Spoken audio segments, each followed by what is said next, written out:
Welcome to TNPSC aspirants. நான் உங்க engineer குரு. இன்னைக்கு நம்ம யூனிட் 5ல இந்திய பொருளாதாரம் என்ற தலைப்பின் கீழ் அடங்கி இருக்கக்கூடிய ஒரு முக்கிய பகுதி தான் ஃபினான்ஸ் கமிஷன். இந்த ஃபினான்ஸ் கமிஷன்ல இருக்கக்கூடிய தகவல்களை தெளிவாக பார்த்துருவோம். ஸோ இப்போ நீங்கள் பார்த்துட்டு இருக்கக்கூடிய இந்த டேபிள் ரொம்ப முக்கியமான ஒரு டேபிள். இந்த டேபிள் இருந்து மட்டுமே டிஎன்பிஎஸ்சி பல ரகங்களில் பல விதமாக கேள்விகள் கேட்குறாங்க. இது ஒரு பெரிய ஷார்ட்கட்டை நம்ம கடைசியாக பார்த்து முடிச்சிருவோம். ஃபர்ஸ்ட் கண்டென்ட்டை முடிச்சிருவோம். வீடியோக்கு போகிறதுக்கு முன்னாடி மறக்காமல் நம்ம சேனலுக்கு ஒரு லைக்கை போட்டுட்டு டிஸ்கிரிப்ஷன் கீழே டெலகிராம் லிங்க் வச்சிருக்கேன். அந்த டெலகிராம் லிங்க்ல மறக்காமல் ஜாயின் பண்ணிக்கோங்க. வீடியோ நல்லா இருந்துச்சு அப்படின்னா மறக்காமல் என்ன பண்ணுங்க, உங்கள் நண்பர்களுக்கு இதை ஷேர் பண்ணிவிடுங்க. ஓகேங்களா? ஸோ நம்ம கண்டென்ட்டுக்கு போயிடுவோம். Finance commission. ஓகேங்களா? ஃபினான்ஸ் கமிஷன் அப்படின்னாவே நமக்கு காசு தொடர்பானது தான். இப்போ பாயிண்ட் நம்பர் 1 ப்ளூ ஹைலைட் பண்ணியிருக்கேன் பாருங்க. பிரித்து கொடுத்துருக்கேன். ஒவ்வொரு பாயிண்ட்ஸுக்கும் அவ்வளோ நேர்த்தியான இம்பார்ட்டன்ஸ் கொடுத்துருக்கேன். இந்திய அரசியலமைப்பு பிரிவு 280 படி நிதிக்குழு ஒரு பகுதி சட்டப்படியான அமைப்பாகும். பகுதி சட்டப்படியான அமைப்பாகும். இதில் எப்படி சார் கொஸ்டின் கேட்கலாம் அப்படின்னா, இப்போ இந்திய அரசியலமைப்பு பிரிவுன்னு கொடுக்குறாங்க. இந்த இடத்துல இந்திய அரசியலமைப்பு பிரிவுன்னு கொடுக்குறாங்க. இப்போ அந்த பிரிவுக்கு பதிலாக நம்ம என்ன பண்ணலாம் அப்படின்னா சரத்துன்னு எடுத்துக்கலாம். இந்திய அரசியலமைப்பு சரத்து 280 படி ஃபினான்ஸ் கமிஷன் நிதிக்குழு வந்து பார்த்தீங்கன்னா ஒரு பகுதி அப்படின்னா பார்ட். ஓகேங்களா? நார்மலாக சொன்னால் பகுதி, அது ஃபுல்லி கிடையாது. அது வந்து முழு சட்டப்படியான அமைப்பாகும் அப்படின்னு கொடுத்தாங்கன்னா அந்த ஸ்டேட்மெண்ட் தப்பு.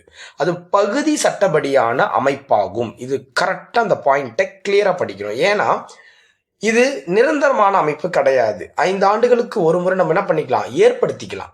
இது நிரந்தரமா இருந்துச்சுன்னா தான் நீங்க முழு சட்டப்படியான அமைப்பாகும் அப்படின்னு எடுத்துக்க முடியும். இது பார்ஷலி தான். ஓகேங்களா? இது பார்ஷலி இல்லைன்னா குவாட்ரிக் அப்படின்னு சொல்லலாம். பார்ஷலி தான். ஓகேங்களா? பகுதி சட்டப்படியான அமைப்பாகும். இது பாயிண்ட் நம்பர் 1. நீங்க பாயிண்டாவே எடுத்துருங்க.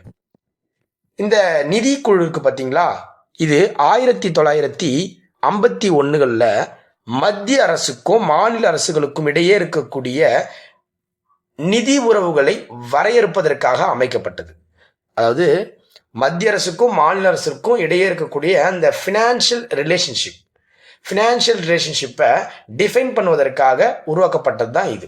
அப்போ முதல்ல நிதிக்குழு எப்போ அமைக்கப்பட்டதுன்னு கேட்டாங்கன்னா 1951களில் அமைக்கப்பட்டிருக்கும். ஸோ இதில் பாயிண்ட் நம்பர் 1 ப்ளூ ஹைலைட் பண்ணியிருக்கு, பாயிண்ட் நம்பர் 2 க்ரீன் ஹைலைட் பண்ணியிருக்கு. இதை பாயிண்டாகவே எடுத்து படித்து முடிச்சிருங்க. ஏன்னா கூற்று காரணங்களில் இந்த வினாக்களை கேட்பாங்க. ஸோ அப்படி நீங்கள் தெளிவாக படிச்சிட்டிங்க அப்படின்னா ரொம்ப எளிமையாக இருக்கும். அப்போது சட்டப்பிரிவு 280 கீழ் நிதிக்குழு வந்து பார்த்தீங்கன்னா பகுதி சட்டப்படியான அமைப்பாக அமைக்கப்பட்டிருக்கு. 1951 மத்திய அரசுக்கும் மாநில அரசுக்கும் இடையான நிதி உறவை வரையறுப்பதற்காக அமைக்கப்பட்டது தான் இந்த ஃபினான்ஸ் கமிஷன். இப்போ 3வது பாயிண்ட்டு, நிதிக்குழு மத்திய அரசுக்கும் மாநில அரசுக்கும் இடையேயான சமநிலையின்மையை குறைப்பதற்கும் அதாவது அந்த பிராக்கெட்ல செங்குத்து சமநிலையின்மைன்னு கொடுத்துருப்பாங்க. அதை நான் சொல்றேன் உங்களுக்கு. ஓகேங்களா? அது என்னன்னு விளக்கம் கொடுக்குறேன். இப்போ நீங்க இந்த பாயிண்ட் மட்டும் நீ கரெக்டாக நான் சொல்றேன் அந்த பாயிண்ட் மட்டும் எடுத்துக்கங்க. நிதிக்குழு மத்திய அரசுக்கும் மாநில அரசுக்கும் இடையேயான சமநிலையின்மையை குறைப்பதற்கும், அந்த பிராக்கெட்ல இருக்கக்கூடிய அந்த செங்குத்து சமநிலையின்மை ரொம்ப ரொம்ப முக்கியமான ஒரு வார்த்தை. ஓகேங்களா? இம்பேலன்ஸ்ன்னு வாங்க. அதாவது செங்குத்து அப்படின்னா வெர்டிக்கல் இம்பேலன்ஸ் அப்படின்னு அர்த்தம். ஓகேங்களா? சரி, நம்ம அதை பார்ப்போம், கிளியரா பார்ப்போம், சொல்லி கொடுக்குறோம் உங்களுக்கு. மாநிலங்கள் மஞ்சள் கலர் பண்ணி பாருங்க. மாநிலங்களுக்கு இடையான சமநிலையின்மையை குறிப்பதற்கும் இது முயல்கிறது அப்படின்ற வார்த்தையை எடுத்துக்கங்க. இப்போ இதில் இன்னொரு பாயிண்ட் கொடுத்துருக்காங்க பார்த்தீங்களா, அந்த க்ரீனில் இருக்குது பார்த்தீங்களா, அந்த க்ரீன் பாயிண்ட் ரொம்ப ரொம்ப நமக்கு முக்கியம். அதை நம்ம என்ன பண்ணுவோம், பிளாக் யூஸ் பண்ணிப்போம். இப்போ இந்த செங்குத்து சமநிலை இன்மை அப்படிங்க படுகிடை சமநிலையின்மை, இந்த வார்த்தை ரொம்ப ரொம்ப முக்கியம். அது செங்குத்து அப்படின்னா வெர்டிக்கல் அப்படின்னு அர்த்தம். படுகிடை அப்படின்னா அரிசாண்டல் அப்படின்னு அர்த்தம். இப்போ வெர்டிக்கல் அப்படின்னா மேல இருந்து ஒரு கோடு போட்டால் வெர்டிக்கல், அரிசாண்டல் அப்படின்னா கீழே இப்படி லெஃப்ட்ல இருந்து ரைட்ல கோடு போட்டால் அது வந்து அரிசாண்டல். ஸோ இப்போ என்ன சொல்ல வராங்க அப்படின்னா, இப்போ நீங்க கண்டென்ட் நீங்க புரிஞ்சுக்கிட்டீங்கன்னா இந்த பாயிண்ட் கொஞ்சம் ஈஸியா இருக்கும். ஓகேங்களா? புரிஞ்சுக்கிட்டீங்கன்னா இந்த பாயிண்ட் கொஞ்சம் நமக்கு தெளிவாகவே புரிஞ்சிடும். அதாவது என்னன்னா, மத்திய அரசுக்கு ஒரு ஃபண்டு வரும். மத்திய அரசு சென்ட்ரல் கவர்மெண்ட். மத்திய அரசுக்கு ஒரு நிகர வரி வருவாய் வரும். இந்த நிகர வரிவாய் என்ன பண்ணுவாங்க அப்படின்னா, மத்திய அரசு என்ன பண்ணும் அப்படின்னா ஒரு ஃபினான்ஸ் கமிஷனை போட்டு மாநிலங்களுக்கு பிரித்து கொடுக்கும். மாநிலங்கள்னா ஒட்டுமொத்த மாநிலத்துக்கு பிரித்து கொடுப்பாங்க, தமிழ்நாட்டுக்கு மட்டும் கொடுக்க மாட்டாங்க. இப்போ இங்கே தான் கொடுத்துருக்காங்க பாருங்க. இப்போ புரியுற மாதிரி சொன்னோம் அப்படின்னா 15வது ஃபினான்ஸ் கமிஷன் இருந்துச்சுல, 15வது ஃபினான்ஸ் கமிஷன் அவங்க என்ன பண்ணாங்க அப்படின்னா மொத்தம் அமௌண்ட்டில் 58% வந்து அவங்க வச்சுக்கிட்டு 42% வந்து என்ன பண்ணிட்டாங்க அப்படின்னா மத்திய மாநிலங்களுக்கு கொடுத்துட்டாங்க. அதுதான் இங்கே கொடுத்துருக்காங்க பாருங்க. 42%, 58% சென்ட்ரல் கவர்மெண்ட்டுக்கும் 42% மாநிலங்களுக்கும் பிரித்து கொடுத்துட்டாங்க. இது வந்து பார்த்தீங்கன்னா வெர்டிக்கல் அப்படின்னு சொல்லுவாங்க. இது பேர் வந்து வெர்டிக்கல் சமநிலையின்மை. வெர்டிக்கல் சமநிலையின்மை.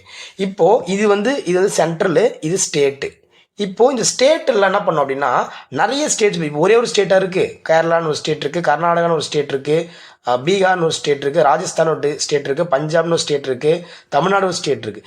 இவங்கெல்லாம் இந்த 42% ஒரு கேட்டகரி வைக்கிறாங்க. ஒரு கேட்டகரி, அதாவது வந்து பார்த்தா மக்கள் தொகை அடிப்படையில் எங்கே வறுமை அதிகமாக இருக்குது, இந்தமாரி ஒரு கேட்டகரி பேஸ் பண்ணி இவங்களுக்கு இந்த 42%ஐயும் பிரித்து கொடுப்பாங்க.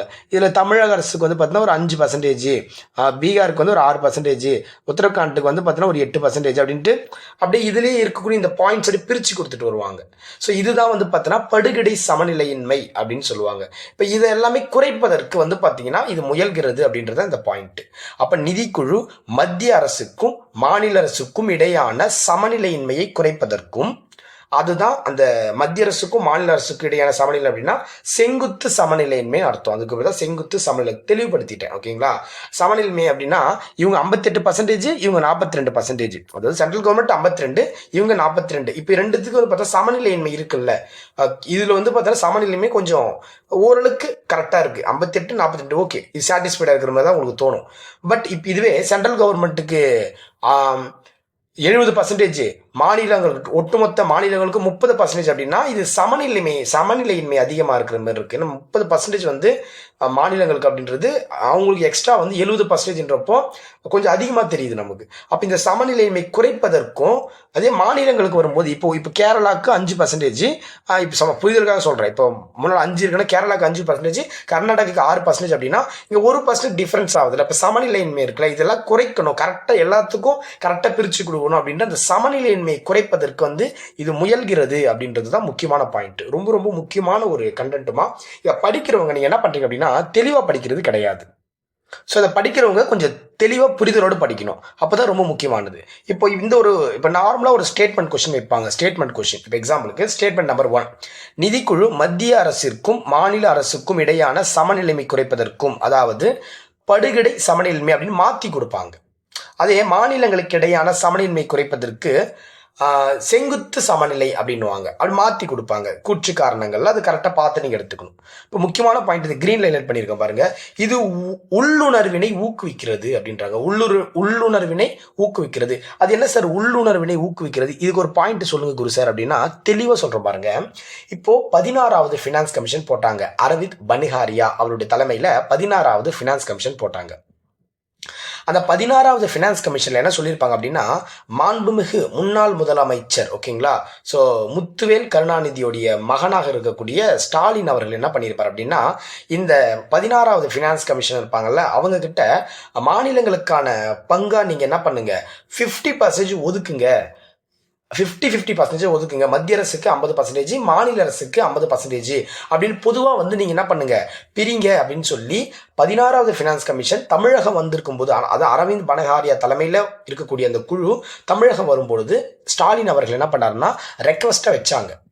பட் அவர் 50% கேட்டார், ரெக்வஸ்ட்டை வச்சிருந்தாரு. ஆனால் அந்த 16வது ஃபினான்ஸ் கமிஷன் எவ்வளோ பர்சன்டேஜ் பிரித்து கொடுத்தாங்க அப்படின்னா 41% பிரித்து கொடுத்தாங்க. ஸோ இதை நம்ம பின்னாடி பார்ப்போம். இது பார்ட் 2ல் நம்ம வந்து பார்த்தீங்கன்னா ஃபினான்ஸ் கமிஷனுடைய ரிப்போர்ட்டை கிளியராக என்ன பண்ணுவோம் அனலைஸ் பண்ணிவிடுவோம். ஓகேங்களா? இப்போ பள்ளி பாட புத்தகத்தில் கொடுக்கப்பட்ட டேட்டாவை கிளியர் கட்டாக உங்களுக்கு புரிய வைக்கிறேன்.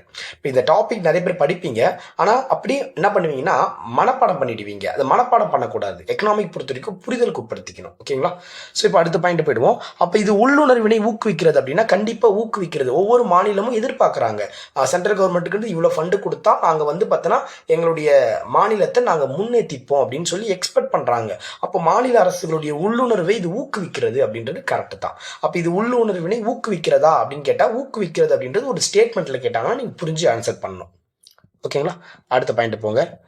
ஸோ இந்த நிதிக்குழு 5 ஆண்டுகளுக்கு ஒரு முறை நிதிக்குழு 5 ஆண்டுகளுக்கு ஒரு முறை அமைக்கப்படுகிறதுன்னு சொல்லுவாங்க. ஆமாம், 5 இயர்ஸ்க்கு ஒன்ஸ் என்ன பண்ணுவாங்க, இதை அமைச்சிருவாங்க. ரொம்ப ரொம்ப முக்கியமானவா, 5 ஆண்டுகளுக்கு ஒரு முறை இது அமைக்கப்படுகிறது. அதோடு மட்டும் இல்லாமல் 2 ஆண்டுகளுக்கு முன்பே இது அமைக்கப்படுகிறது. ஆமாம், இப்போ இந்த 5 ஆண்டுகளுக்கு ஒன்ஸ் அமைக்கிறாங்க.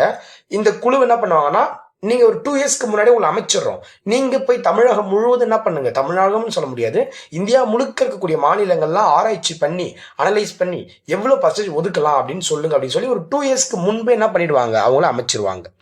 பட் இது ஒரு தற்காலிகமான ஒரு அமைப்பு தான். ஓகேங்களா, இது வந்து ஒரு தற்காலிகமான, அதாவது டெம்பரவரியான ஒரு ஆர்கனைசேஷன் தான். It's not permanent. ஏன்னா இது 5 ஆண்டுகளுக்கு ஒரு முறை தான் யார் பண்ணியிருப்பா, குடியரசுத் தலைவர் அமைப்பார். ஆர்டிகல் 280 பயன்படுத்தி குடியரசுத் தலைவர் என்ன பண்ணுவார், அமைப்பார்.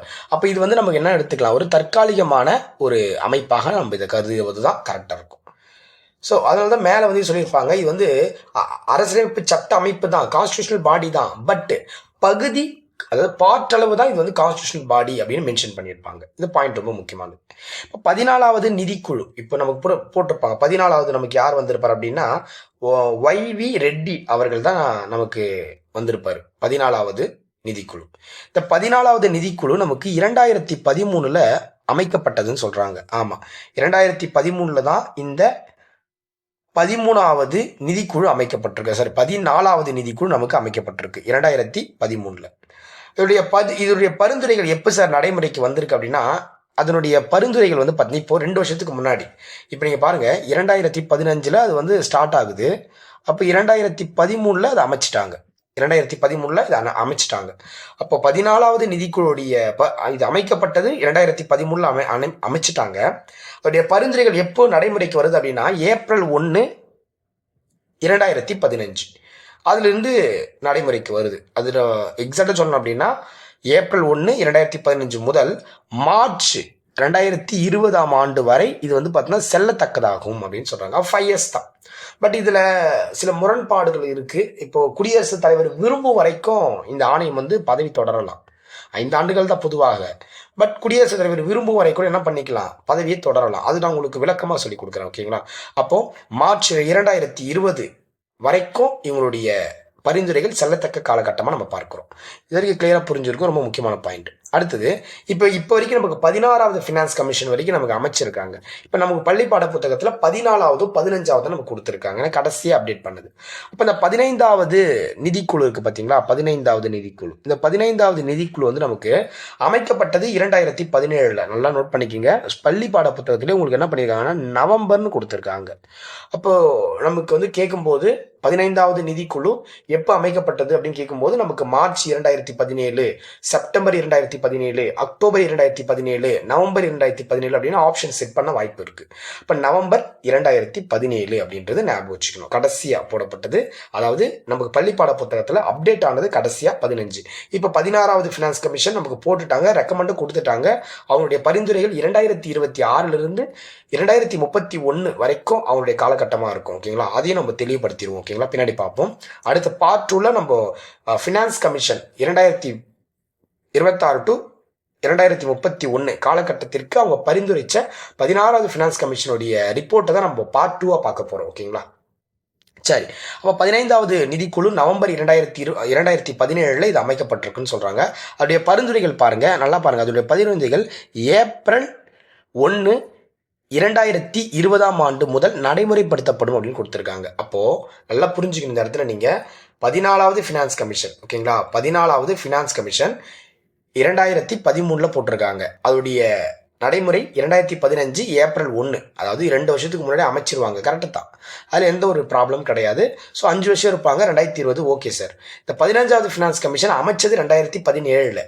2017 அப்படின்னா 2 வருஷத்துக்கு முன்னாடி. அப்படின்னா இதோட 2 ஆட் பண்ணால் நமக்கு எது வரும், நமக்கு 17 2 ஆட் பண்ணால் 2019 தான் வரணும். சொல்லப்போனால் 2019 ஏப்ரல் 1 தான் அவங்களுடைய பரிந்துரைகள்லாம் இருக்கணும், கண்டினியூ ஆகி இருக்கணும். பட் கண்டினியூ ஆகலை. ஓகேங்களா, கண்டினியூ ஆகலை. அதை கொஞ்சம் தெளிவுபடுத்திக்கணும் நீங்கள். அங்கே சொல்லும்போது அதுதான் ப்ரொசீஜர். பட் அவங்களுடைய சூழ்நிலைக்கு ஏற்ற என்ன பண்ணிருப்பாங்க, கொஞ்சம் மாற்றிப்பாங்க. கொஞ்சம் காலகட்டத்துக்கு அப்படியே கொஞ்சம் மாற்றிப்பாங்க. ஏன் சார் வரல அப்படின்னா, அந்த பீரியடில் வந்து நமக்கு கொரோனா வந்து நடந்துட்டுச்சுமா. கொரோனா, ஓகேங்களா, அந்த கொரோனா டிசீஸுக்குள்ள கோவிட் சொல்லுவோம்ல, கோவிட் 2019 நடந்துட்டு இருந்துச்சு. அப்போ வந்து அதனால வந்து அதோடைய பரிந்துரைகளை அந்த காலகட்டத்தில் நம்மளால கரெக்டாக என்ன பண்ண முடியல, இம்ப்ளிமெண்ட் பண்ண முடியல. அதனால தான் என்ன பண்ணிட்டாங்கன்னா ஏப்ரல் 1 2020 கொண்டு போயிட்டாங்க. ஓகேங்களா, நீங்க நல்லா பாருங்க. 2019 மார்ச்ல கோவிட் வந்து தாக்கிடுச்சு நம்மள ப்ராப்பரா. ஓகேங்களா, அப்போ அதனால தான் இந்த 15வது ஃபினான்ஸ் கமிஷன் வந்து நமக்கு கொஞ்சம் தள்ளி போனதுக்கான காரணம். நீங்க கேட்பீங்கல்ல சார், 2017 போட்டாங்க, நீங்க 2 வருஷத்துக்கு முன்னாடி போட்டுருவாங்க, அதுக்கப்புறம் வந்து பார்த்தோன்னா 2 வருஷத்துக்கு அப்புறம் ஒரு பரிந்துரை நடைமுறைக்கு வரும் சார் சொன்னீங்க. இப்போ 2017 நீங்க 2 கூட்டணி 2019 தான் கணக்குப்படி ஏப்ரல் 2019 வந்திருக்கணும். பட் ஏன் அவங்க வந்து ஒரு வருஷம் இன்னும் தள்ளி போயிருக்கு அப்படின்னா அதுக்கான காரணம் கோவிட் 2019 தான். ஓகேங்களா, 2019 வந்து கோவிட் தான் அதுக்கு சரியான காரணம். ஸோ இது இப்போ நடத்தின பாயிண்ட்ஸ் வரைக்கும் உங்களுக்கு கிளியர் கட்டாக புரிஞ்சிருக்கும்னு நினைக்கிறேன். டெஃபினட்டாக கிளியராக புரிஞ்சிருக்கும். ஓகேங்களா, சரி, இப்போ அடுத்து போயிடலாம். இப்போ இதில் எக்ஸ்ட்ரா டேட்டாஸ்லாம் இருக்குமா? எக்ஸ்ட்ரா டேட்டாஸ்லாம் வந்து இப்போ நம்ம பள்ளிப்பாட புத்தகத்தில் இருக்கக்கூடிய டேட்டாஸ் தான் தெளிவுபடுத்தி நடத்தியிருக்க பார்ட் 1 இது. இப்போ பள்ளிப்பாட புத்தகத்தில் நடத்தக்கூடியது பார்ட் 1. இப்போ பார்ட் 1 வீடியோவில் உங்களுக்கு பள்ளிப்பாட புத்தகம் மட்டும் தான் இருக்கும். பார்ட் 2ல வந்து பார்த்தீங்கன்னா உங்களுக்கு அவுட் சோர்ஸ், ஓகேவா, ரமேஷ் சிங் இருக்கார்ல, ரமேஷ் சிங் அவருடைய புத்தகம் இருக்கு, இல்லைன்னா சங்கர் அவருடைய புத்தகத்துல நம்ம எடுத்துக்கலாம் பார்ட் 2. ஓகேங்களா, சங்கர் புத்தகம், ஓகே, சங்கர் கணேஷன் சொல்லுவாங்க, அந்த புத்தகத்துல எடுத்துக்கலாம். அது பார்ட் 3 வந்து பார்த்தோன்னா இவங்களுடைய 16வது ஃபினான்ஸ் கமிஷனோட ரிப்போர்ட். 16வது ஃபினான்ஸ் கமிஷனுக்கு பார்த்தீங்கன்னா அவங்களுடைய ரிப்போர்ட் பார்ட் 3 எடுத்துக்கிட்டு பார்ட் 4 வந்து பார்த்தீங்கன்னா PYQ. ஓகேங்களா, எப்பவுமே எந்த ஒரு டேக் எடுத்தாலுமே எந்த ஒரு டாபிக் நடத்தினாலுமே ஃபர்ஸ்ட் என்ன பண்ணுவோம் அப்படின்னா பள்ளிப்பாட புத்தகத்துக்கு இம்பார்ட்டன்ஸ் கொடுத்து முடிச்சுட்டு 2வது அவுட் சோர்ஸ் போவேன், 3வது அவங்களுடைய கரண்ட் அஃபேர் டேட்டாஸை கம்ப்ளீட் பண்ணுவேன், 4வது PYQ அனலைஸ் பண்ணி உங்களுக்கு வீடியோ கொடுத்துருவேன். எந்த டாபிக் எடுத்தாலுமே இப்படி தான் கவர் பண்ணுவேன். இப்போ நம்மளை தாண்டி கேள்விகள் அங்கே TNPSC தேர்வில் இடம்பெறவே கூடாது. நம்ம டார்கெட் உங்களுக்கு தெரியும், இன்ஜினியர்களோட டார்கெட் என்ன அப்படின்னா அந்த சேனலோட டார்கெட் என்னன்னா ஃபர்ஸ்ட் டே கவுன்சிலிங். இப்போ குரூப் 2 நடக்க போது, குரூப் 2ல செலக்ட் ஆக போறாங்க. எப்படி இருந்தாலும் குரூப் 2ல ஒரு 5000 வேகன்சி வருது அப்படின்னா 5000க்கு 1:2 10 கேண்டிடேட்ஸ், அதாவது 10 பேர் 1:10 ரேஷியோல எடுப்பாங்க.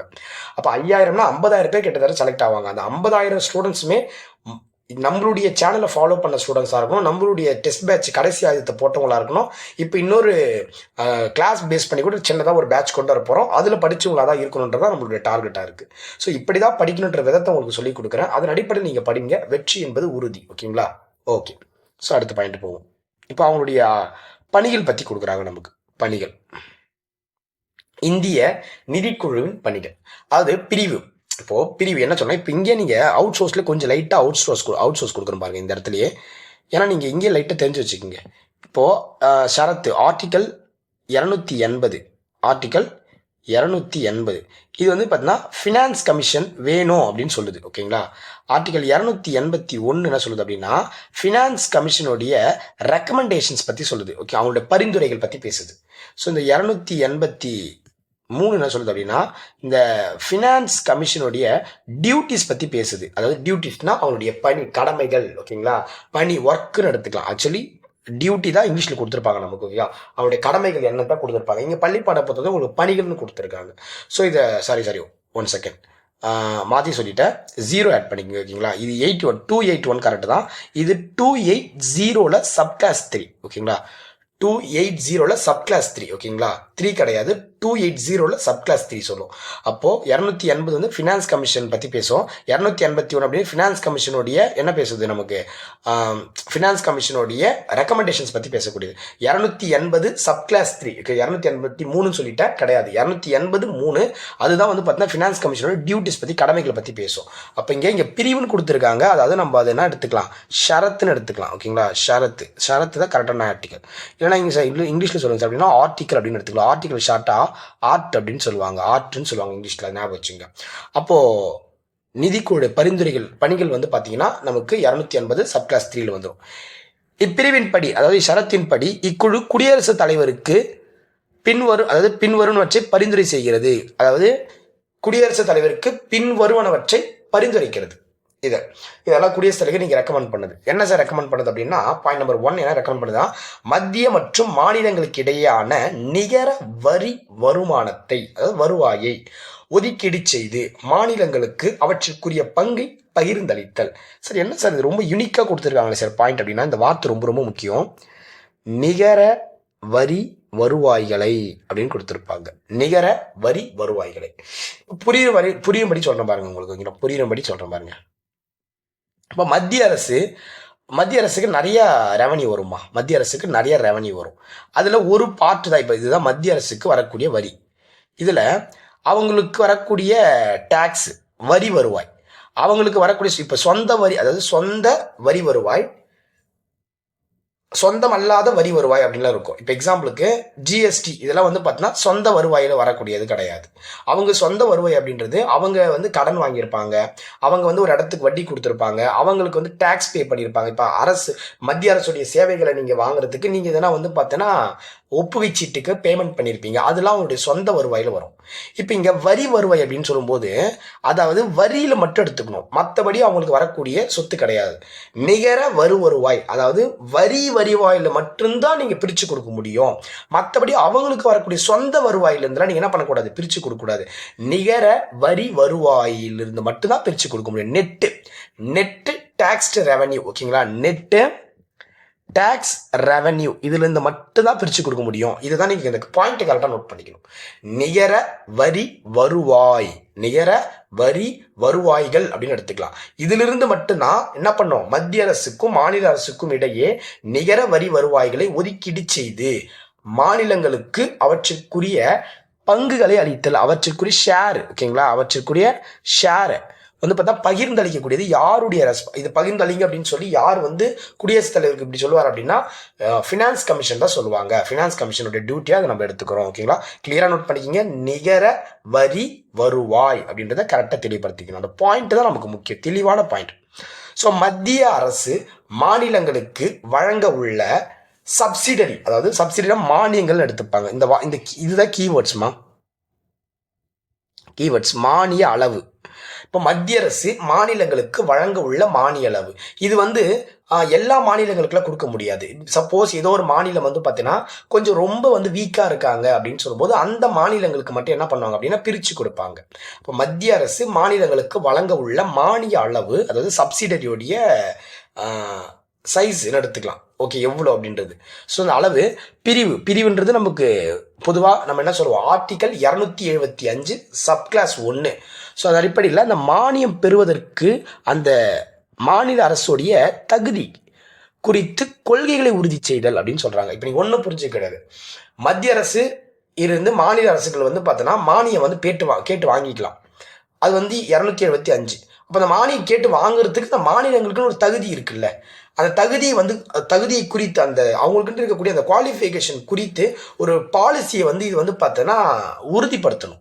ஒரு பாலிசியை வந்து பார்த்தோன்னா அந்த பாலிசியின் அடிப்படையில் அதை உறுதிப்படுத்தணும் அப்படின்றது அவங்களோட டியூட்டியாக இருக்குது. இப்போ நீங்கள் இந்த ஆர்டிக்கல் ஞாபகம் வச்சுங்க, ஓகேங்களா, ஆர்டிகல் 275 சப்கிளாஸ் 1 அப்படின்றது ரொம்ப முக்கியமானது, அது நோட் பண்ணிக்கணும். இப்போ இந்த இடத்துல வரி எவ்வாறு பிரிக்கப்படுகிறது அப்படின்ற ஒரு பாயிண்ட் வச்சு கொடுத்துருக்காங்க. வரி எவ்வாறு பிரிக்கப்படுகிறது அப்படின்ட்டு இப்போ இதில் நம்ம தெளிவாக படிச்சிருவோம். இங்கே உங்களுக்கு புரிஞ்சிரும். இப்போ இந்த இடத்துல உங்களுக்கு தெளிவாக புரிஞ்சிடும். இதெல்லாம் நான் ரஃப் பண்ணிடுறேன். இப்போ பாருங்க, இப்போ என்ன சொல்ல வராங்க அப்படின்னா வரி எவ்வாறு பிரிக்கப்படுகிறது அப்படின்னு சொல்றாங்க. இப்போ இந்திய அரசியலமைப்பு சட்டம் பிரிவு 280 ஆர்டிகல் 280 கீழ் நிதிக்குழு 5 ஆண்டுகளுக்கு ஒரு முறை ஏற்படுத்தப்பட்டு அது மத்திய மற்றும் மாநில அரசுகளின் வரி பகிர்வை பரிந்துரை செய்யும். அதாவது என்ன வரி பகிர்வு, நிகர வரி வருவாய் அப்படின்னு அர்த்தம். இப்போ 15வது நிதிக்குழு மத்திய மற்றும் மாநில அரசுகளின் நிதி பகிர்வு சார்ந்த பரிந்துரைகளை 2020 ஆண்டு முதல் நடைமுறைக்கு வரும்னு சொல்றாங்க. அதாவது 2020 ஏப்ரல் 1 அது வந்துடுச்சு. அதுதான் லாஸ்டா வந்து பள்ளிப்பாடத்தில் அப்டேட் பண்ணியிருக்காங்க. அப்போ என்ன பண்ணிருப்பாங்க அப்படின்னா மொத்தம் 100% இருக்குதுன்னா அந்த வரி பங்கீடு தான் நல்லா புரிஞ்சுக்கணும். அந்த வரி பங்கீடு அதில் 100%ல் மாநிலங்களுக்கு 42%, சென்ட்ரல் கவர்மெண்ட்டுக்கு 58%. இது வந்து பார்த்தீங்கன்னா வெர்டிக்கல், இது பேர் வந்து சொல்லுவாங்கன்னா வெர்டிக்கல் இம்பேலன்ஸ்ன்னு சொல்லுவாங்க. அது சமநிலை குறைக்கணுன்றதுக்காக கொண்டு வந்திருப்பாங்க, வெர்டிக்கல் இம்பேலன்ஸ். இப்போ இந்த 42%லேருந்து ஹரிசாண்டல் இம்பேலன்ஸை கண்ட்ரோல் பண்ணுறதுக்கு ரெக்கமெண்ட் பண்ணியிருப்பாங்க. அது படுகிடைன்னு சொல்லுவாங்க. அது வந்து பார்த்தீங்கன்னா செங்குத்து, இது படுகிடை, ஓகேங்களா. இப்போ இங்க ஒரு பாயிண்ட் கொடுத்துருக்காங்க பாரு, கீழே ஒரு பாயிண்ட் இருக்கு பாருங்க, இதை நோட் பண்ணிக்கணும், இதை கீழே நோட் பண்ணிக்கணும். ஜிஎஸ்டியின் படி மாநில அரசுக்கு 50% பெறுகிறது. இது நார்மலா ஜிஎஸ்டி படி கணக்குப்படி பார்க்கும்போது 50% பெறுகிறது அப்படின்றது 15வது ஃபினான்ஸ் கமிஷனுடைய ரிப்போர்ட்மா. 15வது நோட் பண்ணிக்கணும். இந்த பாயிண்ட் ரொம்ப 42% பிரித்து கொடுக்குறது. பட் ஜிஎஸ்டியின் அடிப்படையில் ப்ராப்பராக போய் சேர்றது 42%. ஆனால் ஜிஎஸ்டியின் படி நீங்கள் பார்க்கும்போது மாநில அரசுகளுக்கு 50% பெறுகிறது. ஜிஎஸ்டியின் படி மாநில அரசுக்கு 50% பெறுகிறது அப்படின்னு சொல்கிறாங்க. ஓகேங்களா, இதுவும் நல்லா நீ நோட் பண்ணிக்கணும். இந்த பாயிண்ட் ரொம்ப ரொம்ப முக்கியமானது. இது என்ன சிம்பிளாக இருக்குன்ட்டு இந்த பாயிண்ட் விட்டுறாதீங்க. இது ரொம்ப முக்கியமான பாயிண்ட். ஓகேங்களா, எஸ் லாஸ்ட் பாயிண்ட் பாருங்க. ஓகேங்களா, இது முடிச்சுட்டு நான் உங்களுக்கு அவுட் சோர்ஸ்லேருந்து கொஞ்சம் டேட்டாஸ் கொடுக்குறேன், அதையும் நோட் பண்ணிக்கிங்க. ஓகேங்களா, நல்ல திடமான நிதியை நிலைநாட்டும் வண்ணம். நல்ல திடமான நிதியை நிலைநாட்டும் வண்ணம் இந்திய குடியரசுத் தலைவரால்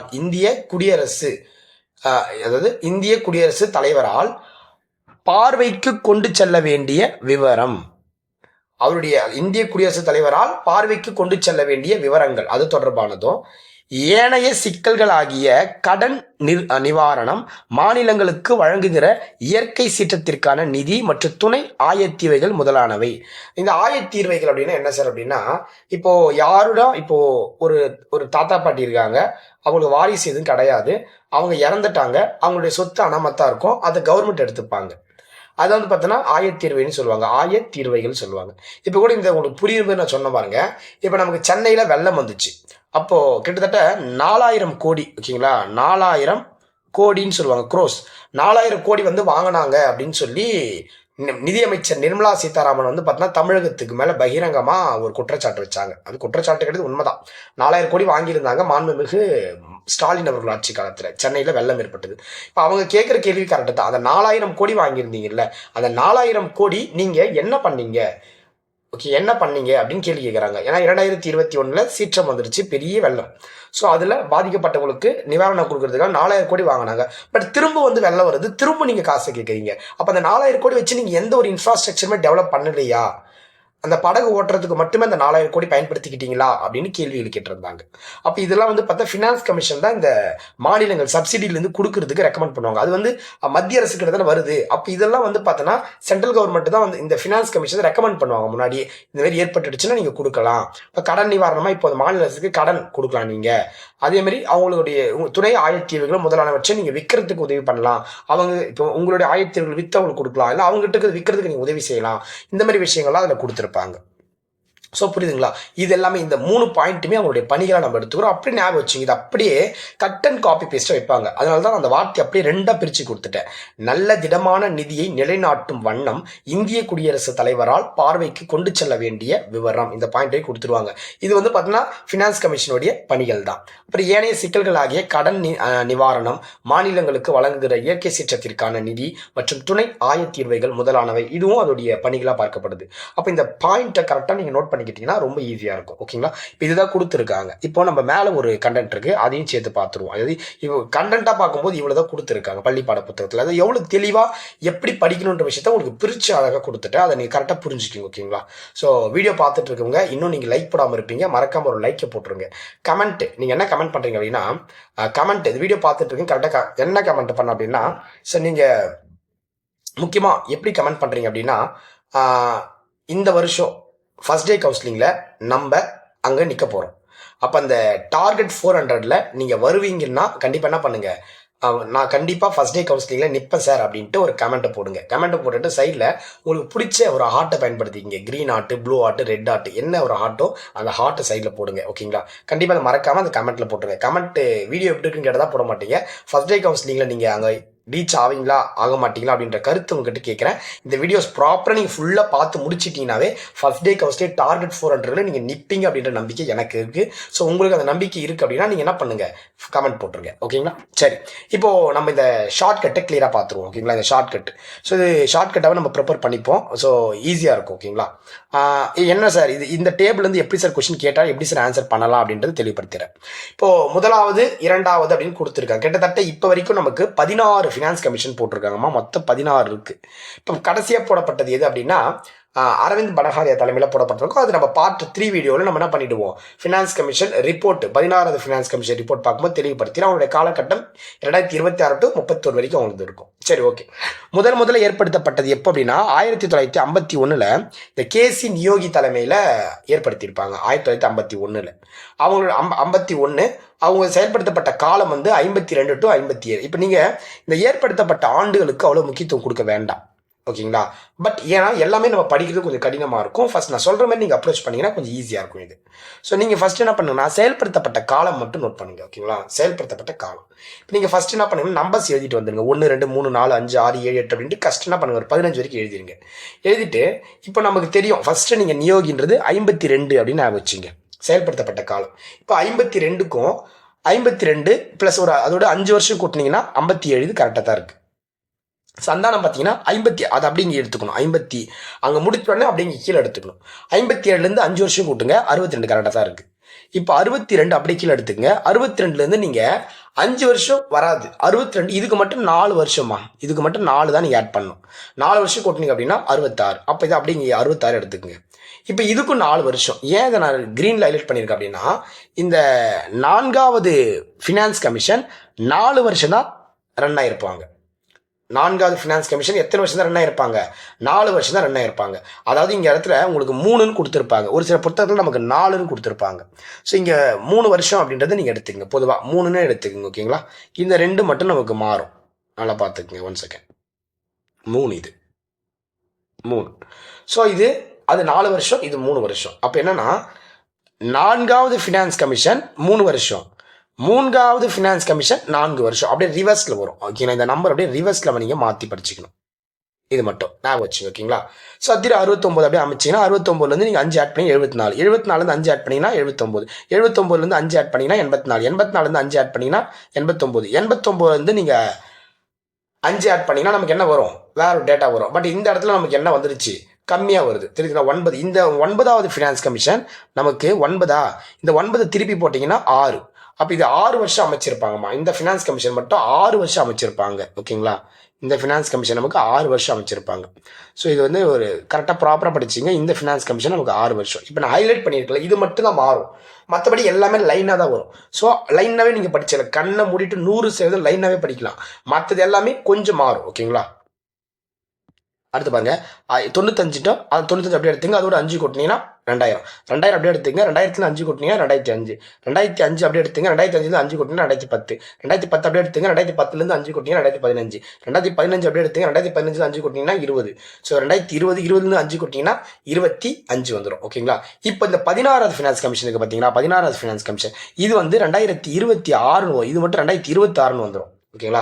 2026 to 2031 வரும், ஓகேங்களா. அதில் மட்டும் 1 மாறுபடும், ஓகேங்களா. அது நம்ம ரிப்போர்ட் பார்க்கும்போது தெளிவுபடுத்திடலாம். அப்போ இந்த இடத்துல நீங்கள் தெரிஞ்சுக்க வேண்டியது, முக்கியமாக நீங்கள் இந்த இடத்துல இம்பார்ட்டன்ஸ் கொடுத்து பார்க்க வேண்டியது எது அப்படின்னா 3வது 4வது 9வது. இதே நான் என்ன பண்ணிடுறேன் அப்படின்னா உங்களுக்கு ஹைலைட் பண்ணி கொடுத்துட்றேன், ஓகேங்களா. இதே நான் ஹைலைட் பண்ணி கொடுத்துட்றேன், ஓகேங்களா. 3வது 4வது 9வது இந்த ஃபினான்ஸ் கமிஷன் மட்டும் நீங்கள் ப்ராப்பராக பார்த்துக்கங்கம்மா, ஓகேங்களா.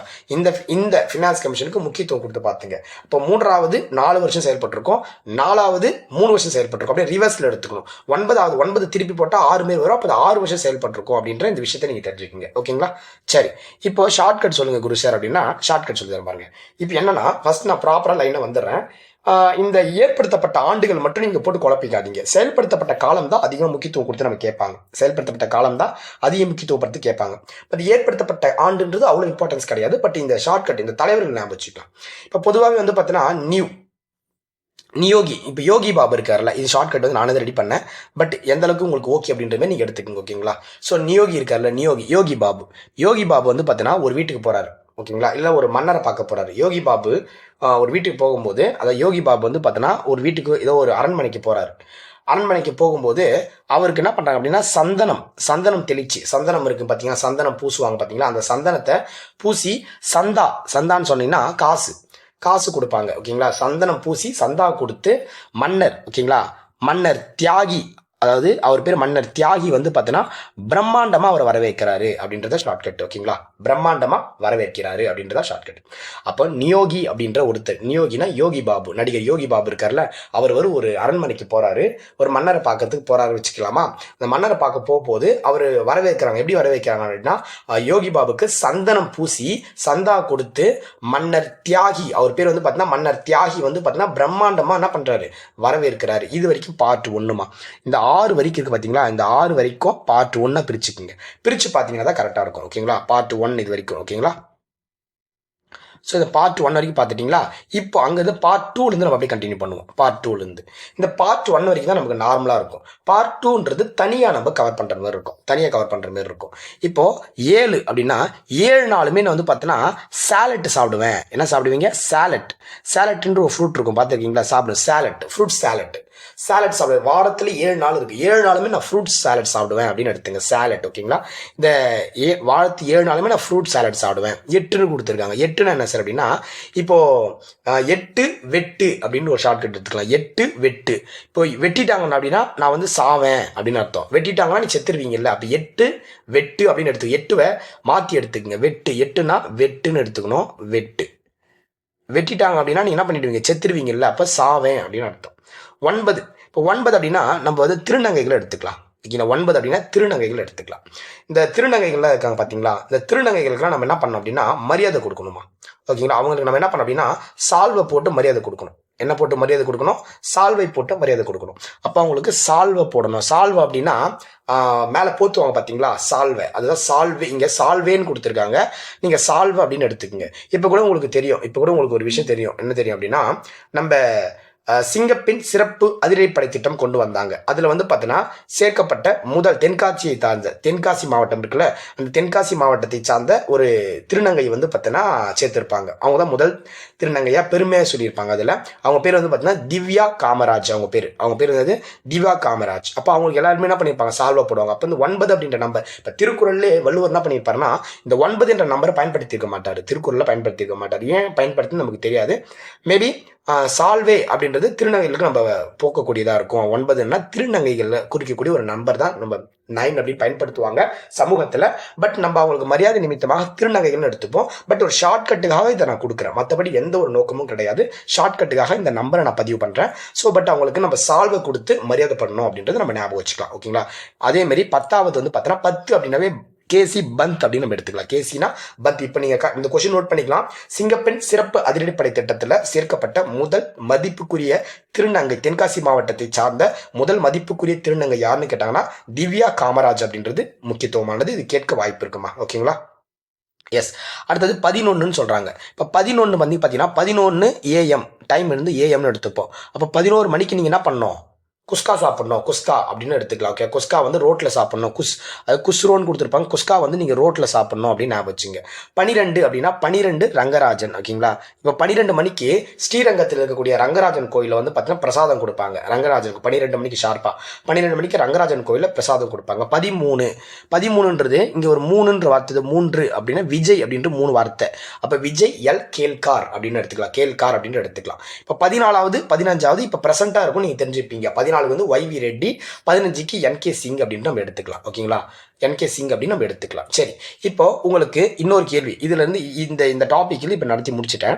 ஸோ இப்போ இதுல இருந்து கேட்குறாங்க குரு சார், இப்போ இதுல வந்து பார்த்தீங்கன்னா 14வது ஃபினான்ஸ் கமிஷன் 13 அமைக்கப்பட்டிருக்கும். இப்போ நீங்க இது எல்லாமே படிக்க வேண்டாம், கடைசியா அமைச்சாங்க பார்த்தீங்களா, கடைசியா அமைக்கப்பட்டிருக்கு பாருங்க, 2013, 2017, இதை மட்டும் ஞாபகம் வச்சுங்க. இப்போ எப்படி கேட்பாங்க அப்படின்னா, இந்த 14வது ஃபினான்ஸ் கமிஷன் எப்பொழுது அமைக்கப்பட்டது அப்படின்னு கேட்பாங்க. எப்போ அமைக்கப்பட்டதுன்னா 2013 அமைக்கப்பட்டுச்சு. 15வது ஃபினான்ஸ் கமிஷன் எப்போது அமைக்கப்பட்டதுன்னு கேட்டாங்க, 2017 அமைக்கப்பட்டது. இந்த 2 மட்டும் இம்பார்ட்டன்ஸ் கொடுத்து பார்த்துங்க. பட் செயல்படுத்தப்பட்ட காலத்தின் அடிப்படையில் வரிசைப்படுத்த சொல்லி கேட்பாங்க. நீங்கள் 52 அப்படியே கண்டினியூ பண்ணிட்டே வாங்க. 52 அப்படியே கூட்டிகிட்டே வரணும். 52 அப்படியே 5 கூட்டிகிட்டே வரணும். நீங்கள் 3வது 4வது 9வது மட்டும் தான் மாறுபடும். 52 உங்களுக்கு கரெக்டாக 31 வரைக்கும் வரும். அதாவது 16வது ஃபினான்ஸ் கமிஷன் வரைக்கும் வரும். இப்போ இதில் உங்களுக்கு நான் கேட்கக்கூடிய கேள்வி என்னன்னா, இப்போ இந்த இடத்துல நீங்கள் ரொம்ப முக்கியமாக இப்போ இப்படிலாம் கேட்கலாமா குரு சார், கேட்க வாய்ப்புகள் இருக்கா குரு சார் அப்படின்னா, கண்டிப்பாக கேட்க வாய்ப்புகள் இருக்குது. எனக்கு தோன்ற மாதிரி கேட்டுட்டாங்கன்னா நீங்கள் என்ன பண்ணணும், படிச்சுக்கிறது நல்லது தான். இப்போ பாருங்கள், நான் என்ன கேள்வி கேட்குறேன்னா, இப்போ இந்த டேபிள் கொடுத்துட்டேன். இந்த டேபிள்லேருந்து நான் என்ன கேள்வி கேட்குறேன் அப்படின்னா, நல்லா நீங்கள் புரிஞ்சுக்கணும். நான் என்ன கேள்வி கேட்குறேன் அப்படின்னா, மிக குறுகிய காலம் வந்து பார்த்தீங்கன்னா அமைக்கப்பட்ட நிதிக்குழு எதுன்னு கேட்பாங்க. மிக குறுகிய காலம் அமைக்கப்பட்ட நிதிக்குழு எது அப்படின்னா PV ராஜமன்னா தலைமையில் அமைக்கப்பட்ட குழு தான் வந்து பார்த்தீங்கன்னா மிக குறுகிய காலம் அமைக்கப்பட்ட ஒரு நிதிக்குழுமா. மிக குறுகிய காலம் அமைக்கப்பட்டிருக்கும். வெறும் கிட்டத்தட்ட வந்து பார்த்தீங்கன்னா 3 ஆண்டுகள் மட்டும் தான் அமைச்சிருப்பாங்க. மிக குறுகிய காலம் அமைக்கப்பட்ட நிதிக்குழு. ஓகேங்களா. அதே மாதிரி மிக நீண்ட காலம் அமைக்கப்பட்ட நிதிக்குழுன்னு கேட்டாங்க அப்படின்னா NKP சால்வே அவருடைய நிதிக்குழு தான் நமக்கு மிக நீண்ட நாட்களாக அமைக்கப்பட்ட ஒரு நிதிக்குழு. அதுக்கு நம்ம இந்த எல்லோ கலர் ஹைலைட் பண்றோம். ஓகேங்களா, ஞாபகம் வச்சுங்க. ஓகேங்களா, சால்வே. ஓகேங்களா, ஸோ NKP சால்வே அவர்கள் தான் வந்து பார்த்தீங்கன்னா மிக நீண்ட நாட்கள், அதாவது 9 என்று சொல்லக்கூடிய நம்பர் 9வதுல. ஸோ NKP சால்வே அவர்கள் நீண்ட காலமாக அமைக்கப்பட்ட ஒரு நிதிக்குழுவை நம்ம எடுத்துக்கலாம் இதை. ஸோ மிக குறுகிய காலம் மிக நீண்ட காலம் வச்சு கேள்விகள் கேட்க வாய்ப்பு இருக்கு. ஓகேங்களா, இதை ஞாபகம் வச்சுக்கணும். ஓகேங்களா, இதை தாண்டி இந்த டேபிள் இருந்து வேற என்ன கொஸ்டின்ஸ் கேட்க முடியும் அப்படின்னா மிக குறுகிய காலம் அது அமைக்கப்பட்டிருக்கு, நீண்ட காலம் அமைக்கப்பட்ட குழு. ஸோ இதை தாண்டி வேற கேள்விகள் என்ன இருக்கு சார்? இருக்கு, நிறைய கேள்விகள் இருக்குமா. அதாவது நம்ம இப்போ அடுத்த டெஸ்ட், நம்ம கடைசி ஆயுதத்துடைய அடுத்த டெஸ்ட் வரப்போது வந்து பார்த்தீங்கன்னா ஃபினான்ஸ் கமிஷன் தான் வரப்போகுது அடுத்த டெஸ்ட். பட் அந்த ஃபினான்ஸ் கமிஷன் டெஸ்ட்டுக்காக தான் இந்த வீடியோவை நம்ம வந்து பார்ட் 1 கொடுத்துட்டு இருக்கோம். பார்ட் 2, பார்ட் 3, பார்ட் 4 வீடியோஸ் யூடியூப்ல நான் கொடுக்க முயற்சி பண்றேன். ஆனால் முடிஞ்ச அளவுக்கு அதை நான் வந்து பிரைவேட்டாக தான் கொடுக்க முயற்சி பண்ணுவேன். ஏன்னா இப்போ நம்ம கடைசி பேட்ச் ஃபாலோ பண்றவங்களுக்கு அது கொடுக்கணும்னு நினைக்கிறேன். பட் நம்ம எல்லாமே யூடியூப்ல கொடுத்துட முடியாது. பட் முடிஞ்ச அளவுக்கு எல்லாத்தையுமே யூடியூப்ல கொடுக்க முயற்சி பண்ணுவேன். பட் கொஞ்சம் ஒரு சின்னதாக ஒரு பே பண்ணி நம்ம என்ன பண்ணுவோம், ஒரு சின்ன ஒரு பேட்ச் ஒன்று கொண்டு போகலாம். ஏன்னா ஸ்டூடெண்ட்ஸ் நிறைய பேர் கேட்டுகிட்டே இருக்காங்க, சின்னதாக ஒரு கிளாஸ் பேட்ச் கொண்டு போங்க சார் அப்படின்ட்டு, ப்ராப்பராக கொடுக்கலாம் அப்படின்னு முயற்சி பண்ணிட்டு இருக்கோம். ஸோ அதையும் நம்ம ட்ரை பண்ணுவோம். ஓகேங்களா, அதுவும் நம்ம வாய்ப்பு கிடைச்சா அதையும் நம்ம பெருசாக பண்ணிவிடுவோம். ஓகேங்களா, சரி, ஓகே. இது பார்ட் 1 வீடியோ தாம்மா. பார்ட் 1ல தான் இப்போ கொடுத்துருக்கேன். இப்போ இதில் எக்ஸ்ட்ரா பாயிண்ட்ஸஸ் நான் சொல்கிறேன். ஓகேங்களா, பார்ட் 2ல நம்ம எக்ஸ்ட்ரா பாயிண்ட்ஸ் கொடுக்கலாம்னு நினச்சேன். பட் பார்ட் 1லேயே வந்து பார்த்தீங்கன்னா ஒரு சில பாயிண்ட்ஸஸ் நான் தெளிவுபடுத்துகிறேன். ஓகேங்களா, பார்ட் 1லேயே அது இந்த பார்ட் 1 வீடியோவை நீங்கள் எடுத்துக்கங்க. ஓகேங்களா, இந்த பார்ட் 1 வீடியோவை நீங்கள் என்ன பண்ணுங்க அப்படின்னா எக்ஸ்ட்ரா பாயிண்ட்ஸை கொஞ்சம் அப்படியே நம்ம சேர்த்து கவர் பண்ணுவோம். ஓகேங்களா, எக்ஸ்ட்ரா பாயிண்ட்ஸஸ் நம்ம என்ன பண்ணுவோம், கொஞ்சம் சேர்த்து கவர் பண்ணுவோம். ஓகே, அதாவது என்னன்னா இப்போ இந்த ஃபினான்ஸ் கமிஷன் இருக்குது பார்த்தீங்களா, ஃபினான்ஸ் கமிஷன். ஓகேங்களா, இந்த ஃபினான்ஸ் கமிஷன் உங்களுக்கு பொதுவாகவே தெரியும். 1 செகண்ட் சைஸ் குறைச்சிக்கலாம். ஓகேங்களா, ஃபினான்ஸ் கமிஷன்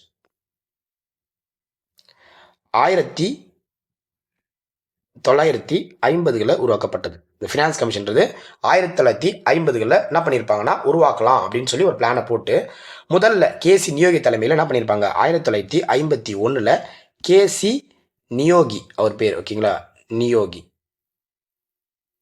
இந்த நியோகி தலைமையில் போட்டிருப்பாங்க முதல்ல. அதாவது இந்த நிதிக்குழு வந்து பார்த்தோன்னா ஒரு அரசியலமைப்பை சார்ந்தது, அதாவது கான்ஸ்டியூஷனல் பாடி. ஓகேங்களா, கான்ஸ்டியூஷனல் பாடி. இது கான்ஸ்டியூஷன் பாடின்னு மட்டும் சொல்லாம இது குவாசி ஜுடிஷியல் பாடின்னு கூட சொல்லலாம். குவாசி ஜுடிஷியல் பாடி. ஓகேங்களா, குவாசி ஜுடிஷியல் பாடின்னு கூட சொல்லுவாங்க. ஓகேங்களா, ஜுடிஷியல் நீங்கள் கொஞ்சம் அப்படி நான் லைட்டாக எழுதி போகிறேன். இது அடுத்து பார்ட் 2 நம்ம தெளிவாக பார்ப்போம். இது வந்து பார்த்தீங்கன்னா 5 ஆண்டுகளுக்கு ஒரு முறை குடியரசுத் தலைவராக நியமிக்கப்படுறாங்க இந்த குழு. ஓகேங்களா, இதில் ஒரு தலைவர் இருப்பார், 4 மெம்பர்ஸ் இருப்பாங்க, 4 உறுப்பினர்கள் இருப்பாங்க. ஒரு தலைவர் 4 மெம்பர்ஸ் இருப்பாங்க. இதில் ஒரு தலைவர் 4 மெம்பர்ஸ் இருப்பாங்க. ரொம்ப முக்கியமானது கூட, ஒரு தலைவர் 4 மெம்பர்ஸ் இருப்பாங்க. இதில் இருக்கக்கூடிய இந்த தலைவரும் சரி உறுப்பினர்களும் சரி, இவங்க 2 பேருமே வந்து பார்த்தீங்கன்னா ரீ அப்பாயின்மெண்ட்டுக்கு தகுதியானவங்க தான். ரீ அப்பாயின்மெண்ட். ஓகேங்களா, ரீ அப்பாயின்மெண்ட் இருக்குல்ல, இந்த மறுநியமனத்துக்கு தகுதியானவங்க தான் இவங்க 2 பேருமே. இந்த பாயிண்ட் நீங்க தெரிஞ்சுக்கணும் லைட்டா. ஓகேங்களா, இவரோட பதவி காலம் 5 ஆண்டுகள் தான். பட் ஆனால் குடியரசுத் தலைவர் விரும்பும் வரைக்கும் என்ன பண்ணலாம், பதவியில் இருக்கலாம். பொதுவாக இந்த நிதி ஆணையம், இந்த ஃபினான்ஸ் கமிஷன் சொல்ற நிதி ஆணையம் இருக்குல்ல, இவங்க தனது அறிக்கை என்ன பண்ணுவாங்க அப்படின்னா யார் இவரை நியமிச்சாங்களோ அவர்கிட்ட தான் கொடுப்பாங்க, குடியரசுத் தலைவர்கிட்ட தான் கொடுப்பாங்க. குடியரசுத் தலைவர் என்ன பண்ணுவார் அப்படின்னா அந்த அறிக்கைகளை எடுத்து போயிட்டு பார்லிமெண்ட்ல எடுத்து போய் சப்மிட் பண்ணுவார். குடியரசு என்ன பண்ணுவார், பார்லிமெண்ட்ல இந்த அறிக்கைகளை எடுத்து போய் சப்மிட் பண்ணுவார். ஸோ நிறைய விஷயங்கள் இருக்குமா. இப்போ நீ ஃபினான்ஸ் கமிஷனில் இப்போ நம்ம பார்த்துருக்கிறது கொஞ்சம் தான். பார்ட் 1 தான் நான் கொடுத்துருக்கேன். பார்ட் 2ல வந்து பார்த்தீங்கன்னா நம்ம சங்கர் கணேஷ் புத்தகமும் ப்ளஸ் வந்து பார்த்தீங்கன்னா ரமேஷ் சிங் அவர்களோட புத்தகம், இதெல்லாம் உங்களுக்கு தொகுத்து பார்ட் 2 வீடியோவில் நான் வந்து கொடுக்குறேன் யூடியூப்ல. ஓகேங்களா, அதே பார்ட் 3ல வந்து பார்த்தீங்கன்னா நம்ம வந்து பார்த்தீங்கன்னா 16வது ஃபினான்ஸ் கமிஷனுடைய ரிப்போர்ட் பார்க்க போகிறோம். பார்ட் 4 வீடியோவில் வந்து பார்த்தீங்கன்னா இது வரைக்கும் TNPSC, நாட் ஒன்லி TNPSC. ஓகேங்களா, நாட் ஒன்லி TNPSC, உங்களுக்கு வந்து பார்த்தீங்கன்னா UPSC. ஓகேங்களா, நான் என்னுடைய அப்ரோச் வேற மாதிரி இருக்கும். TNPSC பிளஸ் UPSC, இவங்க இந்த 2 எக்ஸாம்ல இது வரைக்கும் கேட்கப்பட்ட ஃபினான்ஸ் கமிஷன் கொஷின்ஸை நான் வந்து பார்ட் 4 வீடியோவில் கொடுக்குறேன். ஓகேங்களா, பார்ட் 4 வீடியோவில் கொடுக்குறேன். ஸோ திரும்பவும் தெளிவுபடுத்திடுறேன். ஓகேங்களா, திரும்பவும் தெளிவுபடுத்திடுறேன், நீங்க நல்லா புரிஞ்சுக்கணும். ஓகேங்களா, நம்ம எல்லாமே கம்ப்ளீட் பண்ணணுமா. ஓகே, அப்படி படிச்சாதான் நம்மளால வெற்றி அடைய முடியும். ஓகேங்களா, ஏன்னா நீங்க கிட்ட போயிட்டு விட்டுடுவீங்க. ஓகேங்களா, ஏன்னா காம்படேட்டிவ் எக்ஸாம்ன்றப்ப நம்ம காம்படிஷன் போட்டு படிச்சு தான் ஆகணும். பார்ட் 1 வந்து பள்ளிப்பாட புத்தகம் ஸ்கூல் புக்கு முடிச்சாச்சு. ஓகேங்களா, பார்ட் 1 நம்ம பள்ளிப்பாட புத்தகம் முடிச்சாச்சு. இப்போ பார்ட் 2 வந்து பார்த்தோன்னா அவுட் சோர்ஸ். ஓகேங்களா, அவுட் சோர்ஸ் ஓஎஸ்ன்னு போட்டுக்கலாம். இது வந்து பார்த்தோன்னா ரமேஷின் புத்தகம் இருக்குது, பட் வெப்சைட்ஸ் இருக்குது, பட் வந்து பார்த்தோன்னா நம்ம சங்கர் கணேஷ் புத்தகம் இருக்குது. அதுலேருந்து நம்ம பார்ட் 2 பார்த்துருவோம். பார்ட் 3 ஓகேங்களா, பார்ட் 3 வந்து பார்த்தீங்கன்னா நம்ம பார்ட் 3 என்ன பார்க்க போகிறோம் அப்படின்னா ரிப்போர்ட் ஃபினான்ஸ் கமிஷனுடைய ரிப்போர்ட் 16வது ஃபினான்ஸ் கமிஷனுடைய ரிப்போர்ட்டை பற்றி பார்க்க போகிறோம். ஓகேங்களா, 16வது ஃபினான்ஸ் கமிஷனோட ரிப்போர்ட். அடுத்து பார்ட் 4 வந்து பார்த்தோன்னா யூபிஎஸ்சி ப்ளஸ் டிஎன்பிஎஸ்சி அவங்களுடைய பிஒய்க்யூ ஃபினான்ஸ் கமிஷன் பேஸ் பண்ணது மட்டும்தான், மற்றபடி எதுவும் கவர் பண்ண மாட்டேன். ஸோ இது வரைக்கும் தான். ஓகேங்களா, இது வரைக்கும் பார்க்க போகிறோம். இப்போ நம்ம கடைசி ஆயுதத்துடைய டெஸ்ட் பேட்ச் போயிட்டு இருக்கு. உங்களுக்கு தெரியும், கடைசி ஆயுதத்துடைய டெஸ்ட் பேட்ச் வந்து ப்ராப்பராக நம்ம கொண்டு போயிட்டு இருக்கோம். ஓகேங்களா, ப்ராப்பராக நம்ம கொண்டு போயிட்டு இருக்கோம் கடைசி ஆயுதத்துக்கான டெஸ்ட் பேட்ச். ஸோ ஆல்மோஸ்ட் வந்து நமக்கு இப்போ வரைக்கும் 15 டெஸ்ட் வந்து ப்ராப்பராக முடிஞ்சிருச்சுமா. ஓகே, 15 டெஸ்ட் ப்ராப்பராக முடிஞ்சிருச்சு. இப்போ அடுத்து வரப்போது வந்து பார்த்தீங்கன்னா 16வது டெஸ்ட் வந்து நம்ம ஃபினான்ஸ் கமிஷன் கொடுக்க போகிறோம். அதுக்காக தான் இந்த வீடியோ போட்டுருக்கேன் யூடியூப்ல. இதை ப்ராப்பராக படிச்சிருங்க. அந்த வினாத்தால் கொஞ்சம் அவுட் சோர்ஸ் கொஸ்டின்ஸில் நிறைய கொடுத்துருப்பேன், பட் நீங்கள் முடிச்சிருங்க. அதில் நம்ம என்ன பண்ணிடுவோம், சேர்த்து வீடியோவா யூடியூப்ல 4 வீடியோ பார்த்து போட்டு பிரித்து கொடுத்துட்றோம். ஓகேங்களா, நன்றி. ஓகேங்களா, ஸோ மறக்காம நீங்கள் என்ன பண்ணிக்கோங்க, நம்ம சேனலை ஃபாலோ பண்ணிக்கோங்க, உங்கள் நண்பர்களுக்கு ஷேர் பண்ணுங்க. நம்ம இப்போ தான் ஆரம்பிச்சிருக்கோம் சேனல். நம்ம இப்போ தான் நம்ம சேனல் ஆரம்பிச்சு ஒரு 4 மாதம் தான் ஆகுது. ஸோ இப்போ தான் நம்ம சின்ன ஒரு ஷார்ட் பீரியடை நம்ம ஓரளவுக்கு வெளியே தெரிய ஆரம்பிச்சிட்டோம். ஸோ கண்டிப்பாக வந்து பார்த்தீங்கன்னா இங்கே நான் வெளியே தெரியுது எனக்கு அவ்வளோ முக்கியம் கிடையாது. நம்ம எல்லாருமே வந்து பார்த்தீங்கன்னா டிஎன்பிசி வாழ்க்கை முன்னாடி வெளியே தெரியணும். அதுக்காக தான் நான் டார்கெட் பண்ணிட்டு இருக்கேன். ஸோ கொஞ்சம் கோஆப்ரேட் பண்ணுங்க, உங்கள் நண்பர்களுக்கு எல்லாம் ஷேர் பண்ணுங்க. வீடியோ மறக்காம என்ன பண்ணுங்க, லைக் பண்ணிட்டு கமெண்ட் பண்ணிட்டு முடிச்சுக்கலாம். ஓகேங்களா, ஓகே, நன்றிம்மா. அடுத்த வீடியோவில் உங்களுக்கு சந்திக்கிறேன். ஓகேங்களா.